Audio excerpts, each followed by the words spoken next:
चलिए चाय पर चर्चा में आज सबसे पहले हम बात करेंगे आस्था और भक्ति की। आज बुद्ध पूर्णिमा है और साल का पहला चंद्र ग्रहण भी। कहा जा रहा है कि पूरे 130 साल के बाद ये शुभ संयोग बन रहा है। जी हां, देखिए बुद्ध पूर्णिमा के शुभ मौके पर गंगा स्नान का विशेष महत्व माना जाता है। लिहाजा सुबह से ही गंगा घाटों पर भक्तों की भीड़ है। लोग स्नान ध्यान कर रहे हैं, मां गंगा से सुख समृद्धि का वर मांग रहे हैं।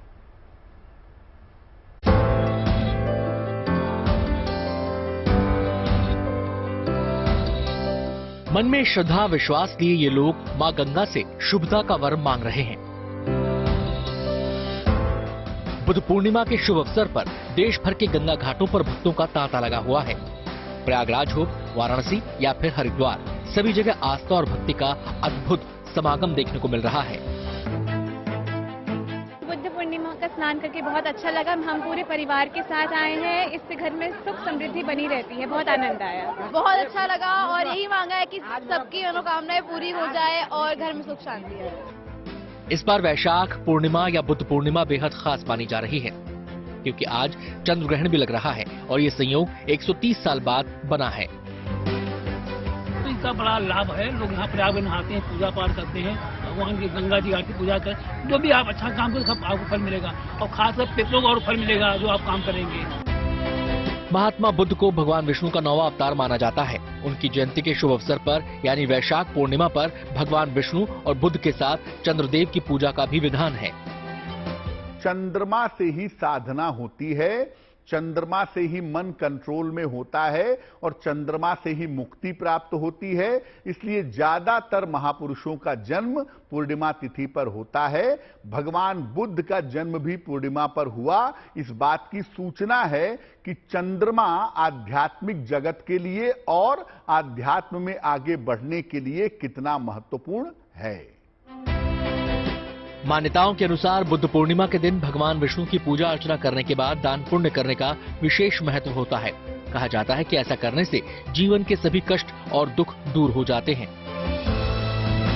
पाप का नाश होता है, शुभता का संचार होता है। यही वजह है कि बुद्ध पूर्णिमा के शुभ अवसर पर श्रद्धालु गंगा स्नान करते हैं, दान ध्यान करते हैं और अपने इष्ट से खुद के साथ विश्व कल्याण की कामना करते हैं। Bureau report, good news today. Buddha Purnima के शुभ अवसर पर गया में भगवान बुद्ध की शोभा यात्रा निकाली गई और इस भव्य उत्सव में देश और दुनिया से आए बौद्ध भिक्षुओं ने हिस्सा लिया। और गया भगवान बुद्ध की ज्ञान स्थली है। इसी पवित्र स्थान पर महात्मा बुद्ध का परम सत्य और ज्ञान से साक्षात्कार हुआ था। देखिए गया की सड़कों पे ज्ञान के उत्सव की ये अद्भुत बहार।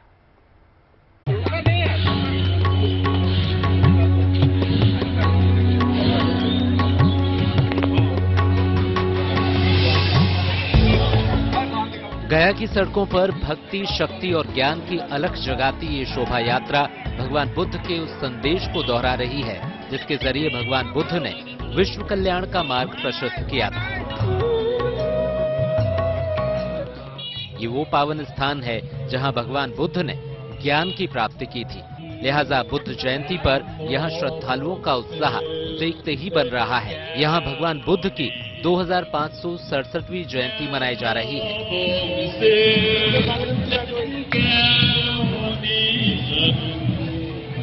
वैशाख पूर्णिमा के शुभ अवसर पर यहाँ भगवान बुद्ध की शोभा यात्रा निकाली जा रही है, जिसमें स्कूली बच्चों के साथ साथ दुनिया भर से आए बौद्ध भिक्षु भी हिस्सा ले रहे हैं।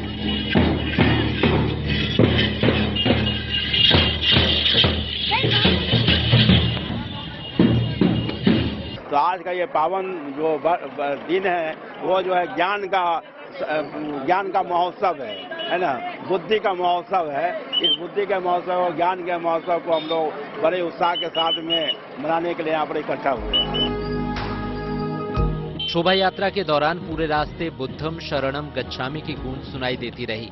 देसी विदेशी सैलानियों के अलावा महाराष्ट्र, खासकर नागपुर से आए बौद्ध भिक्षु भी इस कार्यक्रम में शामिल हुए और विश्व में मानव कल्याण और शांति के लिए विशेष प्रार्थना की गई। विमलेंदु चैतन्य, गया, गुड न्यूज टुडे। आज केवल ज्योतिष ही नहीं बल्कि दुनिया भर के खगोल शास्त्रियों की नजरें भी आसमान पर टिकी हैं। आज बुद्ध पूर्णिमा पर साल का पहला चंद्र ग्रहण लगने जा रहा है, इसलिए ये बहुत खास भी है। आपको बता दें कि सूर्य ग्रहण हो या फिर चंद्र ग्रहण, ये कहीं दिखे या ना दिखे, इन्हें लेकर लोगों में जिज्ञासा हमेशा बनी रहती है। वैज्ञानिक तो इसे केवल खगोलीय घटना मानते हैं, लेकिन ज्योतिष और धार्मिक नजरिए में इसकी व्याख्या खगोल शास्त्र के परे जाकर की जाती है।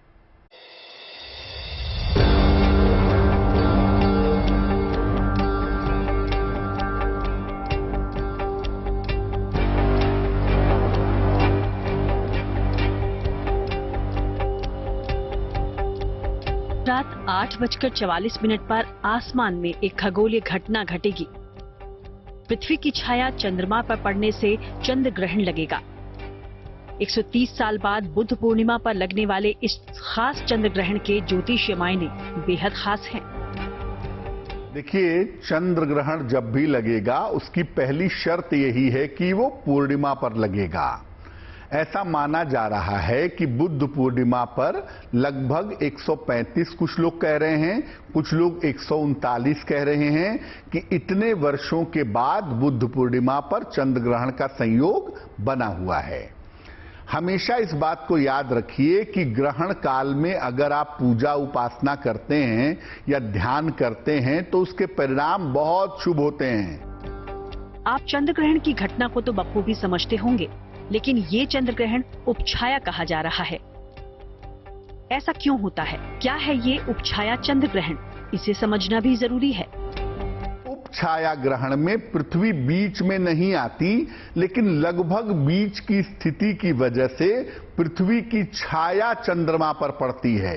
यानी चंद्रमा दिखाई तो देता है लेकिन वो मालिन्य दिखता है। चंद्रमा ढका हुआ नहीं दिखता, चंद्रमा थोड़ा धुंधला दिखता है, थोड़ा सा उसका रंग जो है वो छाया की वजह से बदल जाता है। यूरोप और एशिया के ज्यादातर हिस्सों में ये उपछाया चंद्र ग्रहण नजर आएगा। वहीं देश दुनिया में इस चंद्र ग्रहण का क्या असर पड़ सकता है, ये भी जान लीजिए। देखिए, चंद्र ग्रहण जो है वो सबसे ज्यादा असर डालता है जल तत्व पर, और हमारी पूरी दुनिया का 70% हिस्सा लगभग जल से बना हुआ है। अब चंद्र ग्रहण जब भी आएगा उसके 15 दिन आगे या पीछे एक तो क्लाइमेटिक चेंजेस होंगे, प्रकृति में परिवर्तन होंगे, और साथ ही साथ प्राकृतिक आपदाओं के आने की संभावना थोड़ी बढ़ जाती है। दूसरा, चंद्रमा संबंध रखता है राजनीति से, क्योंकि चंद्रमा को ज्योतिष में हम रानी या दूसरा राजा मानते हैं। तो राजनीतिक चीजों में पूरी दुनिया में परिवर्तन होगा। फिलहाल बुद्ध पूर्णिमा की रात चांद पर धरती की छाया पड़ने जा रही। जाहिर है 130 साल बाद ये उपछाया चंद्र ग्रहण लग रहा है, तो इसका मानव जीवन पर असर काफी अहम माना जा रहा। Bureau report, good news today. देश के कई हिस्सों में भगवान नरसिंह के अवतरण दिवस का उत्सव धूमधाम से मनाया गया। महाकाल की नगरी उज्जैन में बड़ी संख्या में भक्त भगवान नरसिंह की पूजा अर्चना के लिए इकट्ठा हुए और भगवान नरसिंह की शोभा यात्रा निकाली। राजस्थान के पाली में भी पारंपरिक अंदाज में भगवान नरसिंह की पूजा की गई। यहां काले कपड़े में 2 लोग हिरण्यकश्यप और हिरण्याक्ष का रूप लेकर सड़कों पर निकले और दोनों दैत्यों के अत्याचार को दर्शाने की कोशिश की गई। ये जश्न भगवान नरसिंह के प्राकट्य उत्सव का है। महाकाल की नगरी उज्जैन में भगवान के दर्शन के लिए भक्तों का सैलाब उमड़ पड़ा।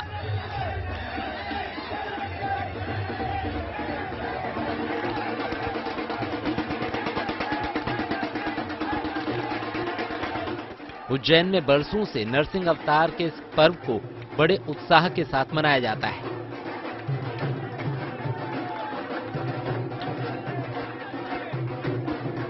इस मौके पर शहर में जुलूस जैसा माहौल होता है। ब्रह्मा जी के द्वारा हिरण्याकश्यप ने वरदान मांगा था कि मैं दिन में मरूं ना रात में मरूं ना अस्त्र से मरूं ना शस्त्र से मरूं, नर से मरूं ना नारायण से मरूं। तो भगवान ने खम्भ में से प्रागट्य होकर के और अपनी गोदी में लिटा करके अपने हाथ के नखों से उसका शरीर का छेदन कर दिया और बैसाख सुदी 14 के दिन राजस्थान के पाली में भी भगवान नरसिंह के प्रकट होने के उत्सव का मंचन किया गया। दैत्यों के राजा हिरण्यकश्यप और हिरण्याक्ष के रूप में दो कलाकार भक्त प्रहलाद को डराने की कोशिश कर रहे हैं, जबकि बालक रूप में भक्त प्रहलाद दैत्यों से भयभीत हुए बिना भगवान का नाम जप करते हुए दिखाई दे रहे हैं। पाली में भगवान नरसिंह के प्रकट होने का उत्सव हर साल इसी तरह उत्साह के साथ मनाया जाता है। पाली से भारत भूषण जोशी के साथ bureau report, good news today. चलिए अब आपको मध्य प्रदेश के नरसिंहगढ़ के अद्भुत मंदिर के दर्शन कराते हैं, जहां भगवान नरसिंह की नेपाली शैली की 280 किलो वजनी प्रतिमा स्थापित है। अष्ट धातु की इस मूर्ति की स्थापना 1681 में की गई थी। बताया जाता है कि भगवान नरसिंह के नाम पर ही 341 साल पहले महाराज परशुराम ने नरसिंहगढ़ नगर की स्थापना की थी। यहाँ के शाही परिवार की भगवान नरसिंह में गहरी आस्था है। यहाँ के लोग नरसिंह भगवान को अपना कुल देवता मानते हैं। कई पीढ़ियों से यहाँ भगवान और भक्तों के बीच ये अद्भुत अनूठा रिश्ता चला आ रहा है। नरसिंहगढ़ की स्थापना महाराज परशुराम जी ने की थी, और जब वो पाटन राजगढ़ से आए थे यहाँ पर, तो यहाँ पे नरसिंह मंदिर स्थापित था, और नरसिंह मंदिर के नाम पे ही इसका नाम रखा गया नरसिंहगढ़। ये अलौकिक मूर्ति है, प्राचीन मूर्ति है, और नरसिंह भगवान हमारे इष्ट कुल देवता भी हैं। और चलिए अब रुक कर लेते हैं मदुरई शहर का, जहां इन दिनों आस्था भक्ति का सैलाब उमड़ा है। यहां चिथिराई उत्सव मनाया जा रहा है। मीनाक्षी मंदिर में देश और दुनिया भर से श्रद्धालु यहां पहुंचे हैं। यहां भगवान शिव यानी सुंदरेश्वर और माता पार्वती यानी देवी मीनाक्षी का विवाह उत्सव मनाया जा रहा है। भक्त खुशी से सराबोर हैं। देखिए इस अद्भुत उत्सव की एक झलक।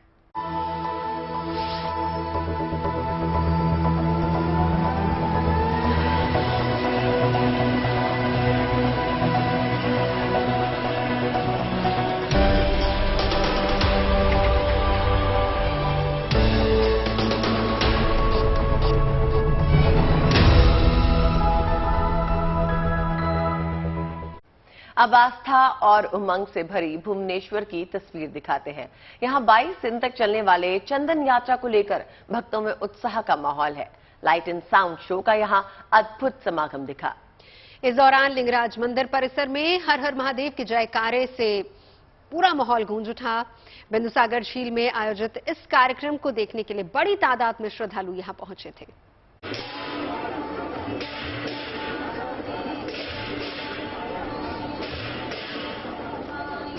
आस्था और उमंग से भरी ये तस्वीरें बेहद खास हैं। हजारों साल की परंपरा और संस्कृति को समेटे भुवनेश्वर के लिंगराज मंदिर का ये नजारा अद्भुत अलौकिक है। इन दिनों यहां धूमधाम से चंदन यात्रा निकाली जा रही है। इस यात्रा को भव्य और शानदार बनाने के लिए बिंदुसागर झील पर लाइट एंड साउंड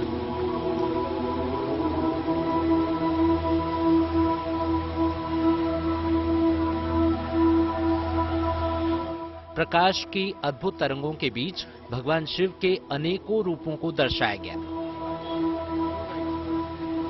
भगवान को हम लोग तो मतलब मंदिर का अंदर तो दर्शन करते ही है, उसके साथ इधर भी लाइट एंड साउंड शो होता है। उसमें भगवान को हम लोग को मतलब प्रोजेक्शन देख पाते हैं। भगवान का ओम आता है, भगवान का फोटो आता है, फाउंटेन के ऊपर वो प्रोजेक्ट होता है, बहुत ही सुंदर लगता है।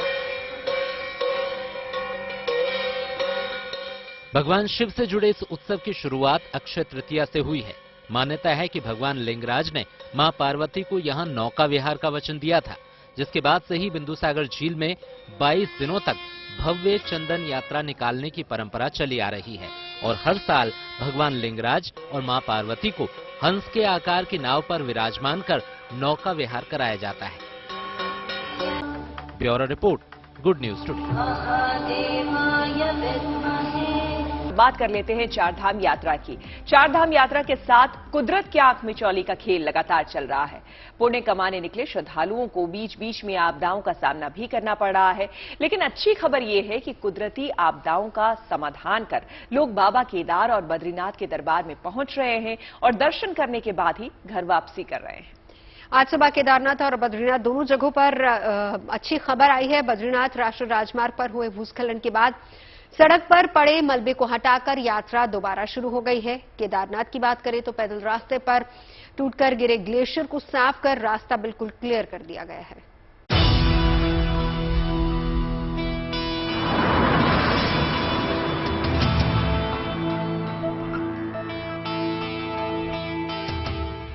चारधाम यात्रा शुरू होने के बाद से ही प्राकृतिक व्यवधान और कार्मिक समाधान का सिलसिला जारी है।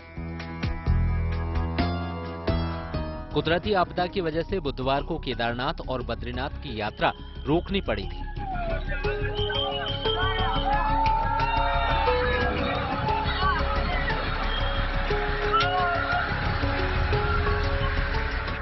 लेकिन एनडीआरएफ और एसडीआरएफ के साथ प्रशासन की त्वरित कार्रवाई की वजह से शुक्रवार को दोनों ही परम धामों की यात्रा दोबारा शुरू कर दी गई।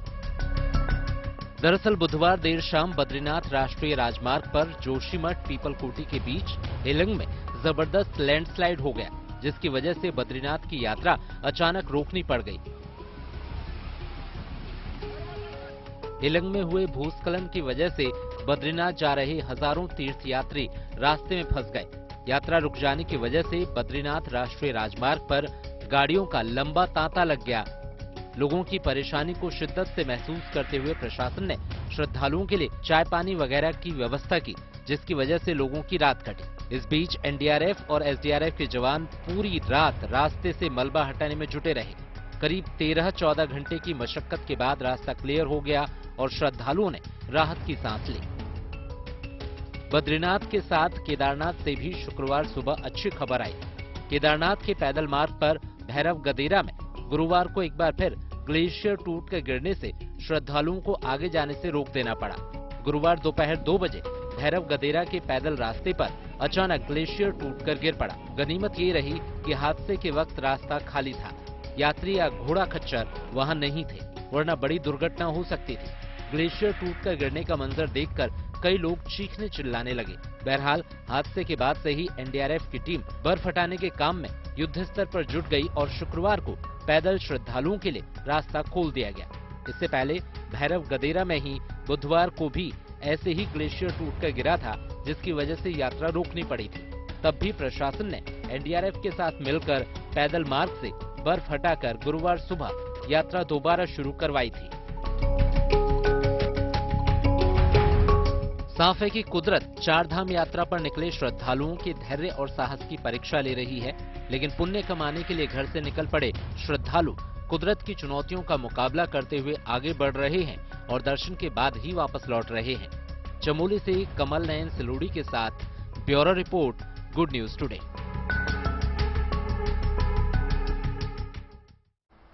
और चलिए अब आपको दिखाते हैं ऑपरेशन कावेरी की स्माइल।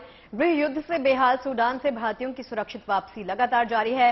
अब तक 3,500 से ज्यादा भारतीयों की वतन वापसी हो चुकी है।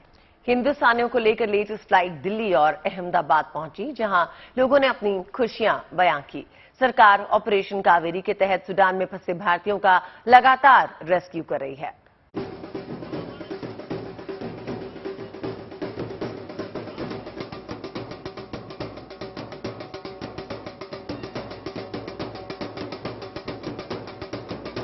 जारी है सूडान से भारतीयों के सुरक्षित लौटने का सिलसिला। वतन वापसी पर खुशी से खिले लोगों के चेहरे। लोगों ने सरकार के इंतजाम को सराहा, सेना के पराक्रम को किया सलाम, कहा ऑपरेशन कावेरी की जय हो। सबसे बड़ा काम जो इन्होंने इसमें किया है वो इंडियन मिलिट्री ने किया है। मतलब इनके जाने से ना, इनका एक ड्रेस देखने से वो अलग ही फीलिंग आती है, सिक्योरिटी की जो फीलिंग आती है। बहुत अच्छा लग रहा है। कैसे हालात थे वहाँ पे? वहाँ पे बहुत ही ज्यादा वो था कि जैसे किचन में खाना बना रही थी तो ऊपर से जा रहा था, अब जैसे लग रहा था कि ये अभी यहीं पे गिरेगा। कमाल ये है कि अब सूडान से फ्लाइट भारत पहुंच रही है, यानी सूडान से निकाले गए भारतीयों को विमान के जरिए सीधे भारत लाया जा रहा है। जितना जल्दी हो सके उतना जल्दी बैचेस बना के वो इवैक्यूएट करते थे। अभी तक जो भी बैचेस थी इस कावेरी ऑपरेशन में, वो वाया जिद्दा थ्रू इवैक्यूएट हुए। वतन लौटने वालों ने जब सूडान के हालात को बयां किया तो रोंगटे खड़े हो गए। लोगों ने बताया कि सूडान की स्थिति बेहद खराब है। इस बीच ताजा खबर ये है कि युद्धग्रस्त सूडान में सेना और अर्धसैनिक बल आरएसएफ के बीच 7 दिनों के लिए संघर्ष विराम पर सहमति बनी है। ये संघर्ष विराम 4 मई से लागू है और 11 मई तक चलेगा। इससे सूडान में बचे हुए भारतीयों की निकासी में और तेजी आ सकती है। Bureau report, good news today. बात कर लेते हैं देश में मेडिकल क्रांति की दुनिया में एक नया नाम जुड़ गया है, रोबोटिक सर्जन का। देश में बना पूरी तरह से स्वदेशी सर्जिकल रोबोट। इस रोबोट का नाम SSI मंत्रा है। करीब 1 साल पहले इस रोबोट को राजीव गांधी कैंसर इंस्टीट्यूट में इंस्टॉल भी किया गया है। देखिए, दावा ये किया गया है कि तब से इसने 100 से ज्यादा सर्जरी की है और सब के सब सफल रही है। दावा ये भी है कि मौजूदा सर्जिकल रोबोटिक सिस्टम की तुलना में ये आधुनिक सर्जिकल रोबोटिक सिस्टम ज्यादा प्रभावी और किफायती भी है।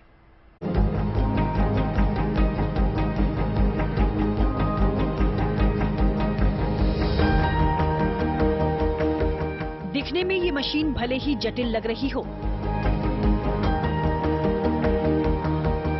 लेकिन इसने जटिल सर्जरी को भी बेहद सरल बना दिया है। देश का ये पहला made in India surgical robot है जिसका सक्सेस रेट 100% है। मतलब ये कि इस स्वदेशी डॉक्टर रोबो ने अब तक 100 से ज्यादा सर्जरी की हैं। दावा है कि सभी सर्जरी पूरी तरह सफल रही हैं। हमारे सामने मौजूद है भारत का पहला स्वदेशी सर्जिकल रोबोट। इसको नाम दिया गया है SSI मंत्रा। SSI मंत्रा को बनाया है भारत की कंपनी SS इनोवेशन ने और अभी तक इसे भारत के कई अस्पतालों में इंस्टॉल कर दिया गया है। SSI मंत्रा को सबसे पहले इंस्टॉल किया गया भारत के cancer hospital Rajiv Gandhi cancer hospital में। अभी तक ये रोबोट 100 से ज्यादा सर्जरी कर चुका है और इसका सक्सेस रेट 100% है। मेड इन इंडिया के तहत इस रोबोट को बनाया गया है। हम कह सकते हैं कि ये भारत का पहला देसी रोबोट है। भारत के इस पहले डॉक्टर रोबो का नाम है SSI मंत्रा, जिसे गुड़गांव स्थित स्टार्टअप कंपनी SS इनोवेशन ने बनाया है। जबकि इस रोबोट का डिजाइन डॉक्टर सुधीर श्रीवास्तव ने किया है, जो खुद जाने माने रोबोटिक कार्डियक सर्जन हैं।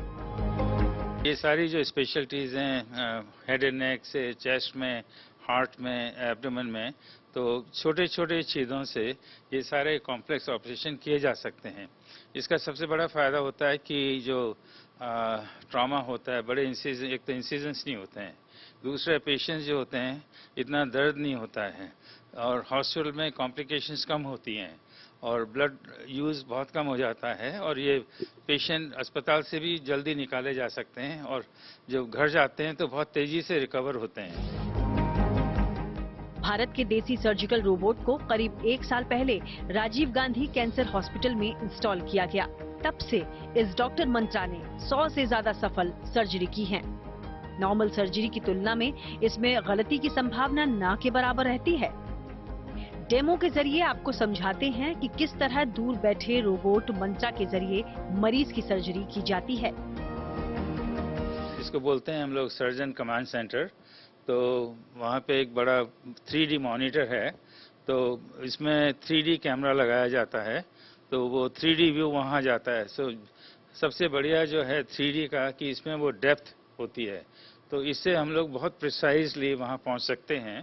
दूसरा ये हैंड कंट्रोल्स हैं, तो यहाँ पे हैंड कंट्रोल्स को हिला करके वीडियो देख करके हैंड कंट्रोल से ये जो सारे इंस्ट्रूमेंट्स हैं, इधर आप इधर देख सकते हैं इधर। तो यहाँ पे ये है रोबोटिक आर्म्स हैं और इंस्ट्रूमेंट्स हैं, तो वो वहाँ से कंट्रोल किए जा रहे हैं। तो इसेंशियली ये अलाउ करता है, तो एक तो बीच में कैमरा है, 3D कैमरा है, तो वो ऐसे लाइक ह्यूमन आइज, और ये जो इंस्ट्रूमेंट्स हैं ये लाइक ह्यूमन आर्म्स।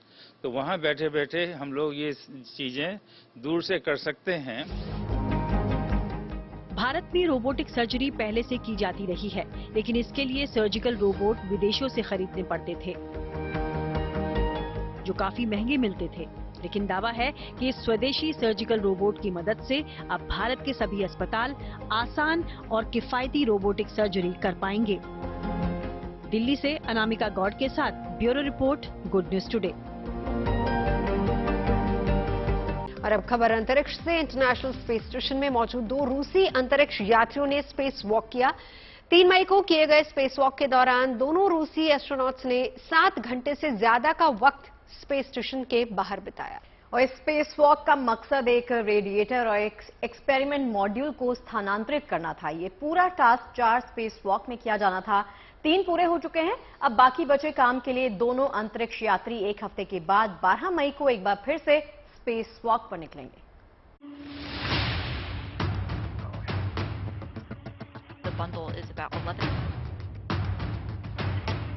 धरती से 400 किलोमीटर ऊपर इंटरनेशनल स्पेस स्टेशन के बाहर 2 रूसी अंतरिक्ष यात्रियों ने स्पेस वॉक की। 3 मई को सर्गेई प्रोकोपिएव और दिमित्री पेटेलिन ने 7 घंटे से ज्यादा का वक्त स्पेस स्टेशन के बाहर बिताया। इस स्पेस वॉक का मकसद एक रेडिएटर और एक एक्सपेरिमेंट मॉड्यूल को स्थानांतरित करना था। दोनों इंजीनियर्स ने कड़ी मेहनत से रासवेट मिनी रिसर्च मॉड्यूल 1 से एयरलॉक को स्थानांतरित कर दिया और मॉड्यूल कूलिंग के लिए एक रेडिएटर को लगा दिया। सर्गेई प्रोकोपिएव और दिमित्री पेटेलिन ने पिछले साल 2 बार स्पेस वॉक की कोशिश की थी, लेकिन दोनों बार तकनीकी दिक्कत की वजह से स्पेस वॉक टालनी पड़ी। इंटरनेशनल स्पेस स्टेशन पर गए अंतरिक्ष यात्री काम के सिलसिले में स्पेस वॉक पर जाते रहते हैं। नासा के अनुसार अंतरिक्ष में जब भी कोई अंतरिक्ष यात्री अपने स्पेस स्टेशन से बाहर निकलता है तो उसे स्पेस वॉक कहा जाता है। स्पेस वॉक आमतौर पर काम के आधार पर 5 से 8 घंटे के बीच होता है। स्पेस वॉक के जरिए अंतरिक्ष यात्री अंतरिक्ष में रहते हुए अपने स्पेस स्टेशन के बाहर काम कर सकते हैं। इस दौरान एस्ट्रोनॉट्स कई साइंस एक्सपेरिमेंट भी करते हैं, जिसके जरिए वैज्ञानिकों को पता चलता है कि अंतरिक्ष में होने से अलग अलग चीजें कैसे प्रभावित होती हैं। वे अंतरिक्ष में रहते हुए अपने स्पेस स्टेशन की मरम्मत भी कर सकते हैं। देखिए, वक्त की खासियत यही है कि ये कभी रुकता नहीं, किसी के लिए नहीं रुकता है। लिहाजा आगे बढ़ने के लिए चलते रहना जरूरी है। तो हमारे भी चलने का वक्त हो गया है। पर चर्चा में अभी के लिए बस इतने। अब सोमवार को मुलाकात होगी, मिस कीजिएगा और इंतजार कीजिएगा सोमवार वाली चाय का।